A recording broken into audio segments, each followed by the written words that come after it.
ఇండియాలో ఒక ఆలయం ఉంది. అది ఎవరు నిర్మించారో, ఎలా నిర్మించారో ఇప్పటికీ మిస్టరీ. 8వ శతాబ్దంలో ఎలాంటి ఆధునిక యంత్రాలు లేకుండా ఒక రాయి కొండను పైనుండి కిందకి కోసి తయారు చేసిన కైలాస టెంపుల్. ఇది సాధారణ గుడి కాదు, ఒక రహస్యం. ఎల్లోరా కేవ్ లోని 34 గుహ అనగా కైలాస్ మందిర్ ప్రపంచంలోనే అతిపెద్ద రాక్ కట్ స్ట్రక్చర్. ఈ ఆలయం ఒకే పెద్ద రాయి కొండను పైనుండి కిందకి కట్ చేసి రూపొందించారు.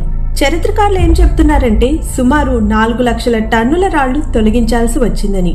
ఆ కాలంలో పుల్లీలు, క్రెయిన్స్, మోడర్న్ టెక్నాలజీ ఏమీ లేకుండా ఇది ఎలా సాధ్యమైంది?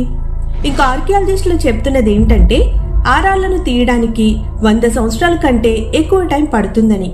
కానీ ఇన్స్క్రిప్షన్స్ ప్రకారం ఈ ఆలయం కేవలం 18 ఏళ్లలోనే పూర్తయిందంట.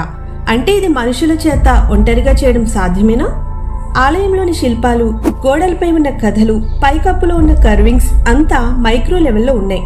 శిల్పకళ అంత డీటెయిల్ గా ఉందంటే రాయి కోసిన వారు ఎలాంటి లేజర్ కట్టింగ్ టెక్నిక్ వాడారు అని మనకు ఆశ్చర్యం అనిపిస్తుంది. ఇంకా మిస్టరీ ఇక్కడితో ఆగలేదు.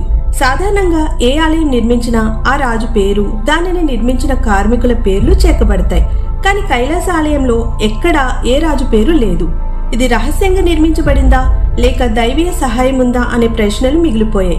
కొందరు రీసెర్చర్లు ఏం చెప్తున్నారంటే ఇది విమానాల ల్యాండింగ్ స్థలం కావచ్చని అంటున్నారు. మరికొందరు మాత్రం ఇది దేవతల టెక్నాలజీ సహాయం లేకుండా అసాధ్యమని అంటున్నారు.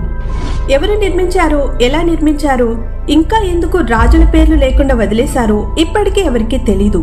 ఎల్లోరాలోని కైలాస టెంపుల్ ఇది ఒక దేవాలయం కాదు, ఇది ఒక ప్రపంచ మిస్టరీ.